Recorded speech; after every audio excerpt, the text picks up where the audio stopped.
Oke, selamat pagi. Minggu kemarin kita sudah mengidentifikasi paragraf-paragraf, kemudian ciri-cirinya sudah menjadi tugas kalian. Siapa yang belum kumpul, harapannya silahkan dikumpulkan ya. Kemudian tugas yang kemarin, Bu Evi minta kalian untuk membuat paragraf, terserah paragrafnya apa, entah ada narasi atau deskripsi. Nah, misalnya ini contohnya Bu Evi juga membuat nih, hidupku adalah kisahku, ini tentang Bu Evi. Ini termasuk paragraf apa, Nana? Ini menceritakan tentang saya berarti paragraf apa ya? Narasi atau deskripsi? Nah, coba silakan dianalisis berdasarkan ciri-ciri yang sudah kalian sebutkan minggu lalu. Nah, setelahnya kita akan melakukan pemformatan menggunakan Microsoft Word.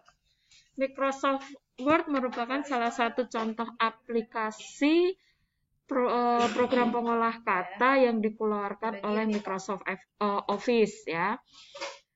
Jadi harapannya kalian bisa membuka semua dengan Microsoft Office-nya. Kemudian berapa paragraf yang sudah kalian buat? Nah, ini sebenarnya salah satu bagian dari tugas esainya Bu Evi. Nah, sekarang kita setelah kalian membuat paragraf, kita akan memformatnya dengan menggunakan Microsoft Word. Yang pertama, kalian kenali dulu untuk menu-menu Microsoft Office-nya. Di sini ada file, ada home, ya, kemudian insert, design, layout, reference, mailings, review, view, dan help, ya. Untuk file nanti berarti di sini ada file new, ada open, ada info, ada save, dan save as. Kalau untuk membuka dokumen berarti membuka dengan file open. Kemudian kalau untuk membuat dokumen baru berarti file new. Oke. Kemudian kalau file save berarti untuk menyimpan dokumen pertama kali yang belum pernah disimpan atau menyimpan perubahannya, ya. Kemudian save as itu menyimpan dengan mengganti nama. Ya, jadi ketika dokumennya sudah tersimpan, kalau kita mau menyimpan dengan nama lain berarti kita menggunakan save as. Nah, ketika dokumennya belum diberi nama, untuk penggunaan file save dan save as sama, yaitu untuk menyimpan dokumen. Ya, jadi persamaannya kalau save dan save as untuk dokumen yang belum disimpan, fungsinya yaitu menyimpan. Tapi untuk dokumen yang sudah tersimpan, file save berarti menyimpan perubahan terakhir, kemudian save as menyimpan dengan nama lain. Kemudian ada menu home di sini. Ini yang sering kita gunakan. Di sini ada untuk pengaturan font, jenis fontnya, kemudian font size, ukurannya, ada font color, ada font style, bold, italic, underline, dan sebagainya. Ini tinggal bisa diklik di pojok sini. Nah, ini untuk mengatur lebih lanjut.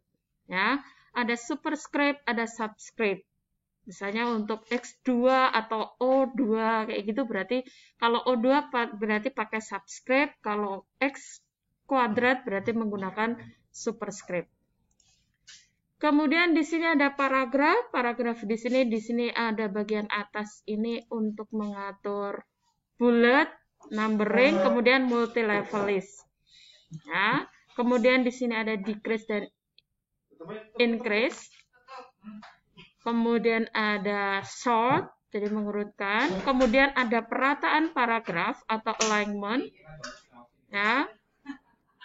Ada align left, center, align right, kemudian ada justify. Jadi ini untuk alignment, perataan teks atau perataan paragraf. Oke. Kemudian di sini adalah untuk mengatur spasinya, ya, untuk mengatur space. Kemudian kalau diklik di sini, ya, ini untuk pengaturan paragraf yang menggunakan kotak dialognya. Oke, itu yang sering digunakan ketika kita mengoperasikan Microsoft Word. Ini saya cancel dulu. Kemudian insert berarti untuk menambahkan segala sesuatu, misalnya insert cover page, ini ada blank page, menambahkan halaman kosong, menambahkan tabel, kemudian menambahkan gambar, menambahkan shape, menambahkan grafik atau kemudian di sini diagram, kayak gitu, atau menggunakan simbol matematika. Kalau kalian mengetik matematika, jadi Bu Agnes ini misalnya menggunakan equation, ada simbol. Oke, ini di insert. Kemudian di sini ada, nah di sini insert ada text box untuk membuat text box. Kemudian di sini ada yang namanya drop caps. Ya, nanti kita akan cobakan nih, ini drop cap. Nah, kemudian desain berarti berkaitan dengan tampilan. Tampilannya mau seperti apa? Kalau mau ada watermark, text color, text border. Kemudian yang penting lagi adalah pada bagian layout. Ini untuk mengatur margin, orientasi, kemudian kertasnya, kemudian apakah kolomnya, ya. Kemudian spacing di bagian layout. Jadi menu layout untuk mengatur ya margin dan teman-temannya. Ya, diperhatikan. Referan mungkin kalian nggak begitu menggunakan, tapi besok kalau kalian misalnya melanjutkan pendidikan di jenjang S2, biasanya referen akan digunakan. Jadi untuk menambahkan, nah ini karena di tempat kalian mungkin nggak ada karena tadi Bu Evi sedang belajar lagi, maka di sini sudah ada open Mendeley, sehingga nanti ketika menggunakan referensi sudah langsung otomatis. Kemudian mailing. Mailing ini di mana menu untuk membuat mail merge. Mail merge atau surat massal. Ya, satu surat bisa digunakan untuk beramai-ramai. Ya, review ini untuk melihat biasanya kalau ngetik ada yang merah-merah, biasanya juga bisa menggunakan ini. Ya, view untuk tampilan, mau dilihat bagaimana, apakah satu halaman atau dua halaman, zoom-nya. Apakah mode read layout atau print layout atau web layout ya. Kemudian kalau help berarti untuk bantuan. Oke, kita akan langsung saja. Ini teksnya yang pertama adalah kita mau atur untuk layoutnya. Berarti kita pilih menu layout. Kemudian klik di sini ada bagian namanya pages setupnya. Oke. Nah, di kotak dialog pages setup, page setup, ini mengatur margin, paper, layout. Margin berarti batas-batas pengetikan. Batas pengetikan dari atas, dari sebelah kiri, kemudian bawah, kanan. Nah, kemudian di sini ada gutter atau gutter, ya. Top berarti batas sebelah atas, left berarti kiri, bottom bawah, right kanan. Nah, gutter digunakan untuk apa? Gutter digunakan untuk area memberikan menjilid. Jadi misalnya kalau di buku ini kan ada batas untuk menjilid ya. Nah, ini adalah dengan gutter. Nah, kemudian orientasi, jadi bentuknya apakah mau potret, ini kalau bentuk potret ya. Kemudian kalau landscape berarti yang tidur. Nah, kalau untuk yang normal begini berarti kita menggunakan potret. Misalnya sekarang kita uji cobakan untuk topnya itu 3 cm. Di sini kalau udah satuannya 3 cm, kita nggak perlu mengetik 3 cm, nggak apa-apa. Kecuali ketika di sini tidak tertera cm, tapi tanda kutip, itu berarti menggunakan satuan inci. Berarti kalian harus mengetikkan sentimeternya. Ya, perhatikan. Jadi kalau di sini satuannya sentimeter, nggak apa-apa kalian langsung ketikkan 3, 4 kayak gitu. Tapi ketika satuannya di situ inci, yang ada 3 kutip, itu berarti satuannya inci. Jadi kalian harus mengetikkan cm. Jadi misalnya ini batas-batasnya adalah 3 cm, 3 cm.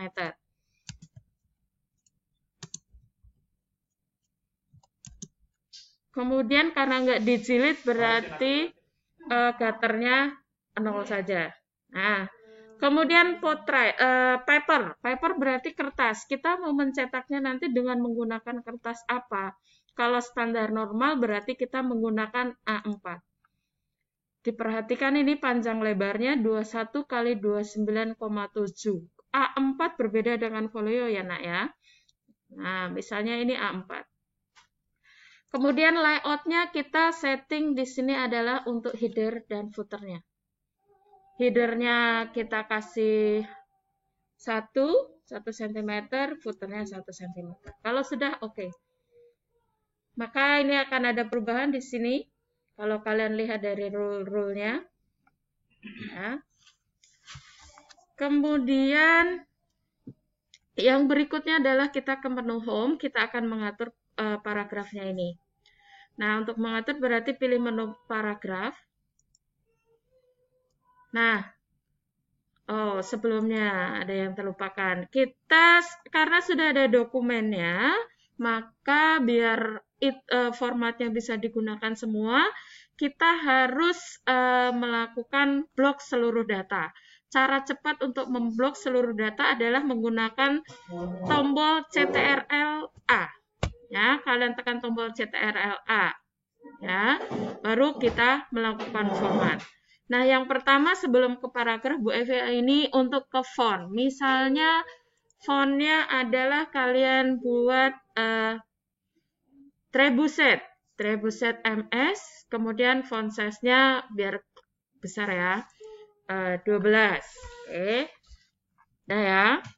Fontnya biarkan ini, fontnya Trebuset, font size-nya 12. Oke. Kemudian sekarang ke pengaturan paragraf. Klik di sini. Kemudian alignment-nya kita buat justify atau rata kanan kiri. Kemudian indentasinya biarkan 0. Kemudian spesialnya di sini ada namanya first line sama hanging. First line itu berarti baris pertama nanti akan menjorok ke dalam. Misalnya kita pilih first line-nya, kita di sini ganti ke by-nya diisi 1 cm. Oke. Nah, kemudian spacing ada line spacing. Spacing itu adalah untuk mengatur jarak antar paragraf. Maka satuannya di sini PT. Spacing jarak antar paragraf. Ini before after-nya kita nolkan aja. Oke. Kemudian line spacing adalah untuk mengatur jarak antar baris. Oke. Kita pilih 1,5 line, 1,5 line. Kemudian oke.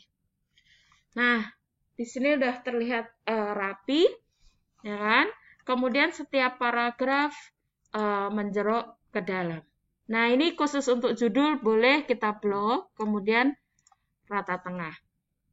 Nah, ini paling dasar yang bisa kita lakukan dengan MS Word. Silahkan nanti dicoba pelan-pelan. Kemudian nanti silahkan disimpan, jangan lupa filenya dengan nama kalian, tugas 2 SKD. Kalau kemarin ya sudah disimpan dengan tugas 1 SKD, sekarang menjadi tugas 2, berarti kita menggunakan menu Save As. Kemudian untuk soal teorinya saya buatkan seperti ini. Misalnya 1, margin tadi untuk apa? Kemudian alignment untuk apa? Spacing untuk apa? Line spacing apa? Kemudian first line fungsinya untuk apa? Kemudian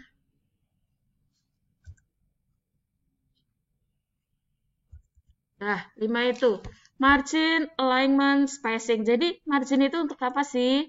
Alignment untuk mengatur apa? Spacing untuk apa? Line spacing untuk apa? First line untuk apa? Kalian ketikkan aja di bawahnya ya. Ya. Jadi, setelah kalian mengatur tadi layout, jangan lupa. Kemudian home untuk fontnya. Kemudian paragraf. Oke, silakan dicoba. Kalau nggak bisa diulang-ulang dulu videonya ya. Baru nanti kalau nggak benar-benar nggak bisa silakan PC Bu Evi. Oke.